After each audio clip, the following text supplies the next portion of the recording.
어떤 이는 왕이 되기 위해 떠나고 어떤 이는 왕위를 버리고 길을 내어줍니다. 그리고 누군가는 아무도 가지 않는 길에서 나라를 세우죠. 지금부터 2000년 전 한왕의 아들들이 겪은 권력과 갈등, 분열과 탄생의 이야기. 바로 백제의 건국 이야기입니다. 일부 주몽, 고구려를 세우다. 기원전 37년 고조선이 멸망한 뒤 북방 지역은 혼란에 빠졌습니다. 그 혼란의 틈을 타 부여에서 도망쳐온 한 사내가 나라를 세웁니다. 그의 이름은 주몽, 훗날 동명성왕이라 불리게 되죠.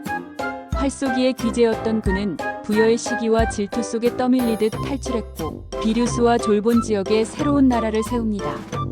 그것이 고구려입니다. 그를 도와 고구려를 만든 이가 있었으니 바로 부여 귀족 출신의 여인이자 상업과 정치에 능했던 소선호입니다.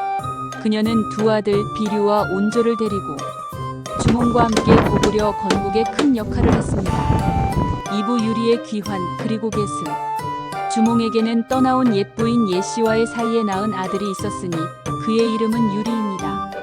주몽이 떠날 당시 어린 유리는 어머니와 함께 부여에 남았고 세월이 흘러 장성한 뒤 아버지를 찾아 고구려에 도착합니다.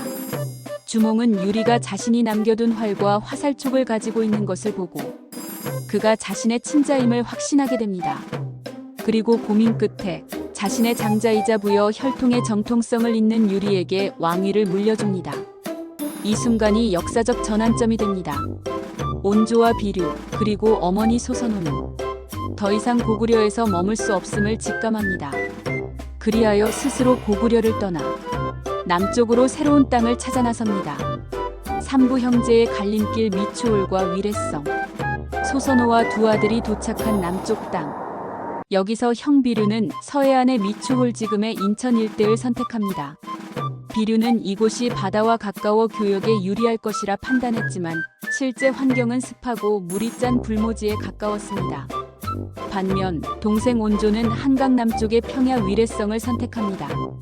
지형은 비옥하고 한강은 내륙과 바다를 연결하는 교통의 중심지였죠.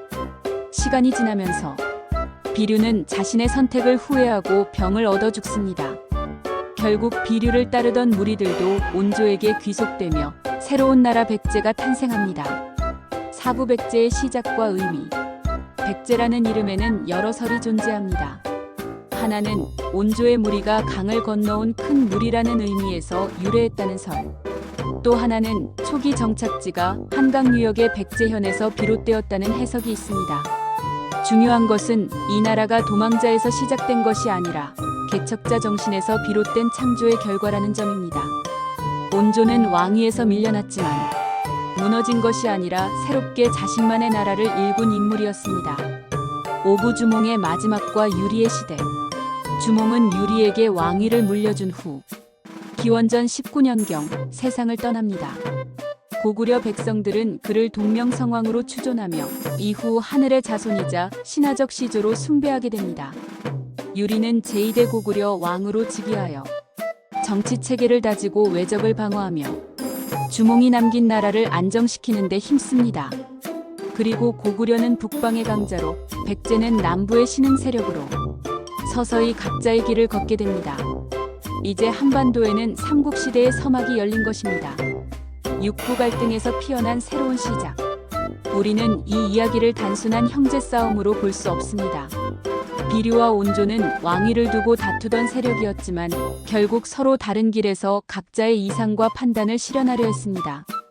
특히 온조는 불리한 위치에서 시작해 지형과 전략 그리고 외교를 활용하여 백제를 해상교역 중심의 문화강국으로 키워냅니다. 그 기반은 바로 주도권을 놓고 싸우는 대신 떠나서 새 길을 만든 용기였습니다. 형제는 결국 갈라졌습니다. 왕위를 선택한 이, 떠나기를 선택한 이. 그러나 그 선택 모두가 한반도 고대사의 뿌리를 만들었습니다.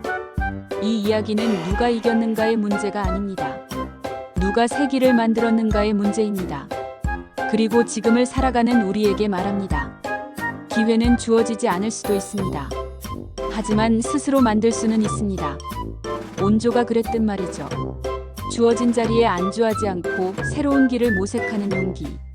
온조는 형에게 밀렸지만 스스로의 나라를 개척했습니다.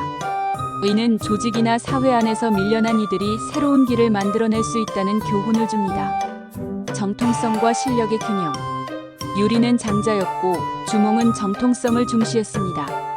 그러나 백제의 성공은 실용성과 판단력의 결과였죠. 현대사회에서도 혈통이나 타이틀이 아닌 실제 능력과 전략이 중요합니다. 결단의 시기에는 갈등보다 방향이 더 중요합니다. 온조와 비류는 함께 갈 수도 있었지만 결국 다른 판단을 했고 그중 온조의 선택이 국가로 이어졌습니다. 조직에서도 갈등보다 결정을 통한 실행력이 중요하다는 것을 시사합니다. 역사는 결정의 연속이다. 과거를 알면 오늘의 선택이 달라진다. 판단의 역사 타임키퍼였습니다.